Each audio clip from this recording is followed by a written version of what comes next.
5 kilo 100 kilo आएगा, नहीं बोएगा घरे में बीज रह जाएगा, सड़ जाएगा। उनका लक्ष्य रहता था यदि धन इनके पास है ना, अगर धर्म में खर्च कर देगा ना तो वह बीज बन जाएगा, बीज बन जाएगा। और अब बोया चला गया, अगर आपने 10,000 रुपया धर्म में खर्च किया जीव के कल्याण के लिए, तो वह 10,000 रुपया आपको 10 लाख की 10 करोड़ फर के आएगा।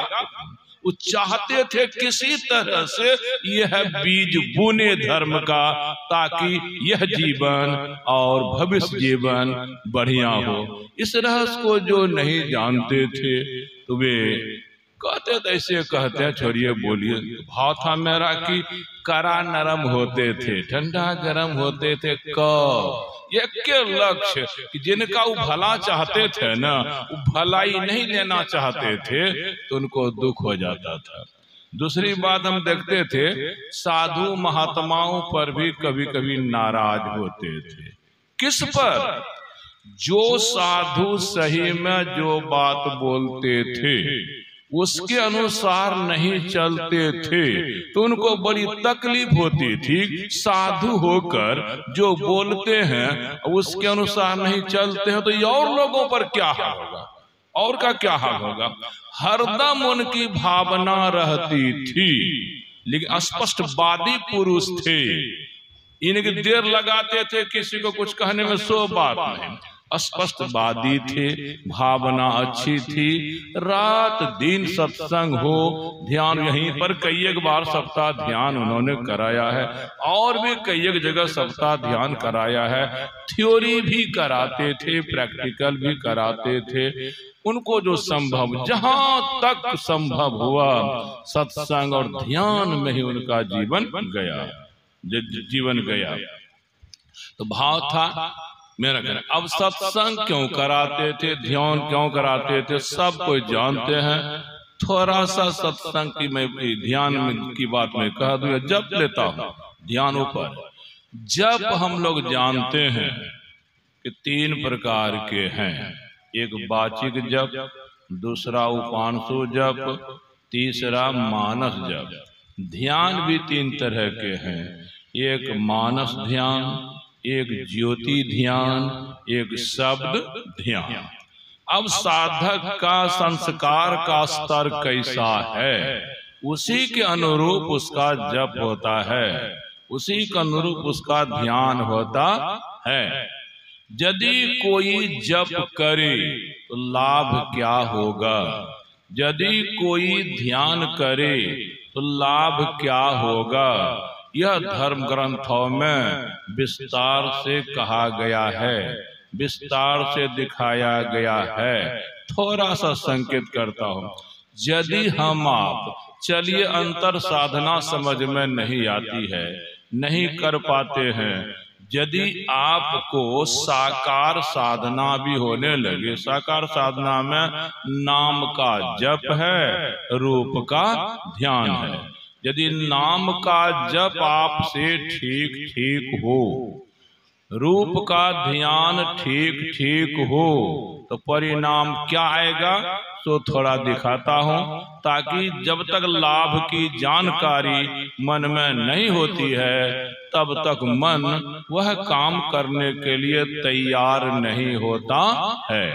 हम ही आप अपने जीवन के उदाहरण से समझ सकते हैं कि जिस काम के करने से लाभ की गुंजाइश होती है वह काम मन करने के लिए तैयार होता है। यदि मन को लगता है यह काम करेंगे हानि होगी तो मन वह काम नहीं करता है। लाभ के लिए ही मन कुछ करने के लिए तैयार होता है। जब कब मन करेगा, ध्यान कब मन करेगा, जब मन को पता होगा जप करने से यह लाभ वह लाभ, ध्यान करने से यह लाभ वह लाभ होता है।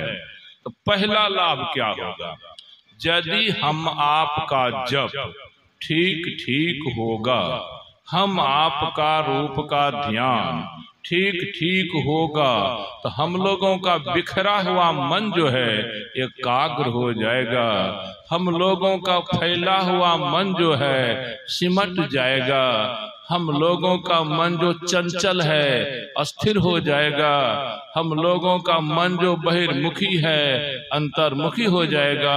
यदि बिखरा मन एकाग्र होगा, यदि फैला मन सिमटाव में आएगा, यदि चंचल मन अस्थिर होगा, यदि बहिर्मुखी मन अंतर्मुखी होगा तो परिणाम क्या होगा?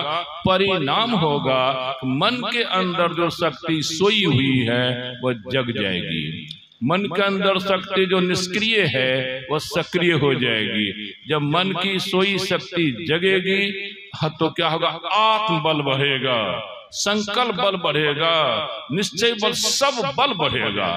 इतना बल बढ़ेगा कि काल भी आपसे डरेगा, काल भी डरेगा। तब काल डर जाए तो बाकी कौन बच गया?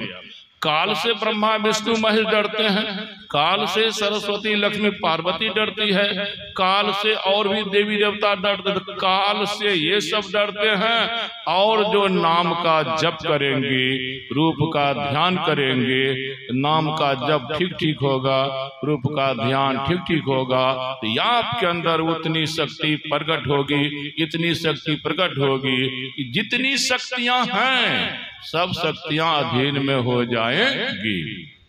गोस्वामी जी ने कहा है, मंत्र परम लघु जासु बस, विधि हरि हर सुर सर्व, महामत गजराज कह, बस कर अंकुश खर।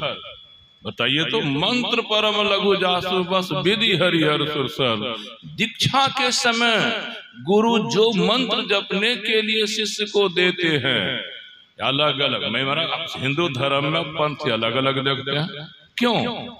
हिंदू धर्म में सगुण साकार भगवान अनेक हैं, ये अनेक हैं। जैसे श्री राम हैं, श्री कृष्ण हैं, श्री शिव हैं, श्री विष्णु हैं, ये अलग अलग। राम का रूप अलग है, कृष्ण का रूप अलग है, विष्णु का रूप अलग है, दुर्गा का रूप अलग है, काली का रूप अलग है। रूप है तो नाम भी है, ये अलग अलग नाम है, ये अलग अलग रूप है। ना कोई नाम किसी से बड़ा छोटा है, ना कोई रूप किसी से बड़ा छोटा है। परमात्मा जिनको कहते हैं निर्गुण निराकार वह एक है। वही जब अवतार धारण करते हैं, साकार होते हैं, किसी रूप में होते हैं, उनके नाम पर जाते हैं।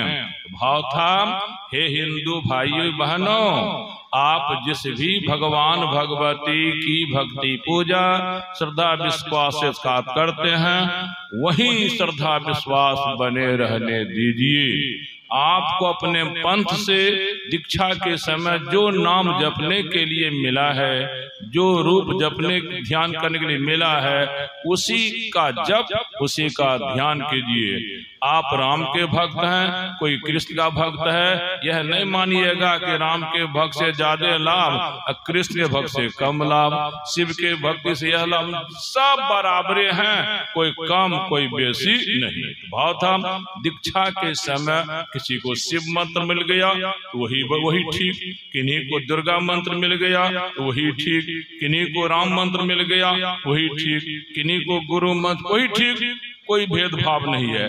दीक्षा के समय जो नाम जपने के लिए मिले, जो रूप जपने के लिए मिले, उसमें भाव कैसा होना चाहिए? भाव होना चाहिए जो परमात्मा है वही यह नाम भी है, जो परमात्मा है वही यह रूप भी है। परमात्मा जो कुछ कर सकते हैं वही परमात्मा का नाम कर सकते हैं, परमात्मा जो कुछ कर सकते हैं वही परमात्मा का रूप कर। यह भाव पहले मजबूत करना होगा और फिर आप जाप करेंगे। तो क्या कह दिए गोस्वामी जी, यदि आपका जाप ठीक ठीक हो तो क्या सुने, मंत्र परम लघु जासु बस, विधि हरिहर सुर सर्व, महामत गजराज कह, बस कर अंकुश खर। हिंदू भाई बहन देवी देवता के बारे में बोलते हैं 33 करोड़ हैं। 33 करोड़ हैं तो कोई बड़े होंगे, कोई छोटे होंगे, बीच में होंगे।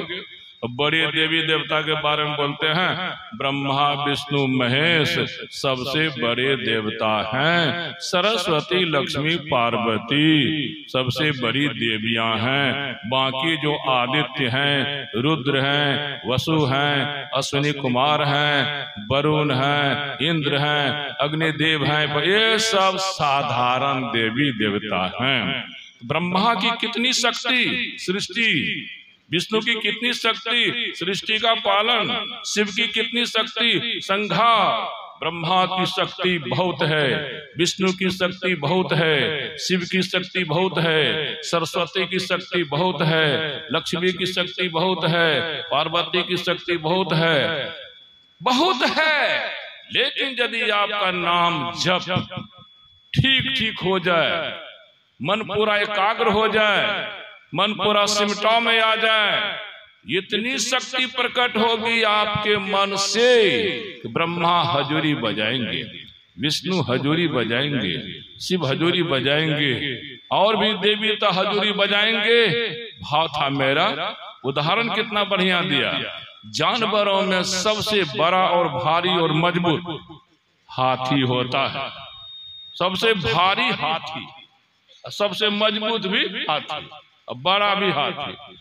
अगर उसको भी कोई चलाता है, कोई लाठी डंडा ले ले, उसको कहे बैठ, नहीं बैठेगा। बैठे हाथी को कहे उठ, नहीं उठेगा। खड़े हाथी को कहे चल, नहीं चलेगा। चलते हाथी को रुक, नहीं, कितना मारपीट करिए, लेकिन युक्ति है। एक हाथ का क्या होता है गणेश? अंकुश। काठे का बनता है अंकुश, काठ का, लोहा का, सीधा रतक टेढ़ा, नग्गर की मोटगर, नटक नग्गर। हाथी के कान में लगाता है महावत पिलवान। तब अगत मेरी क्या बोलता है वो बुझ जाता है। हाथी चल रहा है, लगाकर कुछ बोलता है, रुक जाता है। हाथी रुका हुआ है, लगाकर कुछ बोलता है, चलने लगता है। हाथी खड़ा है, लगाकर कुछ बोलता है, बैठ जाता है। अब देखिए हाथी को जैसा करना चाहता है, हाथी वैसा करता है। कान में लगा दिया, अब बस में आ गया हाथी। ये हाथी से भी बहुत मजबूत हम लोगों का मन है। हाथी से भी बहुत मोटा हमारा मन है। अभी ख्याल अमेरिका का हो गया, मन फैल गया अमेरिका तक, कितना मोटा हो गया। यह मन, इस मन के अंदर कितनी शक्ति, हाथी के पास कितनी शक्ति जान लिए। इस मन के अंदर असीम शक्ति है, अनंत शक्ति है, लेकिन निष्क्रिय है, इसीलिए काम नहीं करती है। सोई है इसीलिए काम नहीं करती है। तब सदगुरु क्या कहते हैं, ऋषि महर्षि क्या कहते हैं? जब हाथी बस में आ गया तो हाथी से काम जिस तरह लेना चाहिए ले लिए। उसी तरह मन हाथी जब बस में हो जाएगा ना, बस में हो जाएगा ना, तब इस मन से भी जो काम लेना चाहोगे, मन में जो इच्छा होगी तुरंत पूरी हो जाएगी। लेकिन कब? जब हाथी मन बस में होगा तब। तो मन हाथी को बस में करने के लिए अंकुश है। इस सदगुरु जो दीक्षा के समय नाम देते हैं जपने के लिए, मंत्र देते हैं जपने के, यही मंत्र अंकुश है, यही नाम अंकुश है। इसी अंकुश को लसकाना है किसमें? लोहे के अंकुश को लसका दिया हाथी के कान में, तो मंत्र अंकुश को लसकाएंगे मन के कान में। जब यह मंत्र लसक जाएगा मन में, जब यह नाम लसक जाएगा मन में, तब मन ऐंठ झूठ छोड़ देगा। तब कहेगा जो कहिए वही मैं करूंगा। कब आपका जब ठीक ठीक हो गया? सबूत मनो मध्ये अस्थितो मंत्र है, मंत्र मध्ये अस्थितो मनः, मनो मंत्र समायोगो जब इति प्रोक्तः। जब मन मंत्र में समाया हुआ रहे, या मंत्र मन में समाया हुआ रहे, कभी भी मन मंत्र से अलग नहीं हो या मंत्र मन से अलग नहीं हो, तब आप समझ जाइए कि मन रूपी हाथी में यह नाम रूपी अंकुश अब लसक गया। अब जो नहीं होता था वही होगा। इसी काम के लिए, इसी जानकारी के लिए हमारे श्रद्धे विनय बाबा रात दिन सत्संग कराने में, जब तक सत्संग नहीं लोग करेंगे, तब तक जप को नहीं जानेंगे, तब तक ध्यान को नहीं जानेंगे, तब न होगा। लेकिन विनय बाबा को गुरुदेव भी बोले हैं, सही साधु को जब तक जीवन में रहते हैं तब तक लोग अच्छी तरह से नहीं जानते हैं, नहीं मानते हैं। उनके साथ जो व्यवहार होना चाहिए नहीं करते हैं। जब चले जाते हैं जीवन से, तब देखिएगा जो नहीं करना चाहिए सो करना चाहिए जीवन में, तो करते हैं। जीवन के बाद ये चूक लोगों से हो जाती है। लेकिन इसी चूक से बचने के लिए हमारे श्रद्धे विनय बाबा या अरे इस बार चूक गया, उस बार चूक गया, सत्संग कराते रहते थे, बोल रहे थे। सत्संग सांस उनकी, सत्संग जीवन उनका। कई एक बार मैंने देखा अखिल भारतीय मनियारपुर में ट्रक पर अन्न पानी लाद के जिस रूप में होता था, आपके पास जाता था अमुक जगह, कोई कहबो करते एकरात खाली सत्संगे लागे छे तो अपना पेट भरे छे। कोई लोभ नहीं देखे होंगे, स्वार्थ नहीं देखे होंगे। ये तो बात सच है, इसको कौन काटेगा। जो कुछ भी आपसे लिया जाता था या आपको देने के लिए कहा जाता था, उसमें उनका कोई निजी स्वार्थ नहीं था, स्वार्थ समाज का था। अब क्या कीजिएगा, आप जो जीवन में नहीं पहचाने तो नहीं पहचाने। अब क्या होगा, चिड़िया चुग गई खेत। मेरा आग्रह होगा, हे भाइयों, अब तो चले गए, अब चले ही गए। लेकिन जो कुछ करके गए हैं, संकेत करके गए हैं, उनके जीवन बोल रहे थे। बाबा होकर भोजन अपने से जब तक नहीं बनाते थे तब तक संतुष्टि नहीं होती थी, तब तक आए गए कुछ जो होना नहीं होता था। साधु के लिए मैं देखा था, छोटका मटका साधु को लोग प्यार नहीं करते हैं, बहुत प्यार करते थे। एकदम जहां कहीं भी जिला अधिवेशन होता था, सबको देखते कौन आए हैं। आयोजक को कहते थे, अगर ये आपको संभव है, बड़े को कितनों दीजिएगा, लाख करोड़, उतना प्रभाव नहीं पड़ेगा, उतना हर्ष नहीं होगा। जिनको कुछ भी नहीं है, भोला भाला साधु है, 2 पैसा उनको दीजिएगा, उनको हर्ष होगा। होता था, बहुत खुश रहते थे छोटे मोटे साधु। उनसे साधुओं को खोज के वहां क्या आयरन कौन सा जो बनता था देता था। बहुत सारे गुण उनमें थे, कितना गिनाऊं। अब आप पूज्य बाबा से सुने। श्री सद्गुरु महाराज की जय।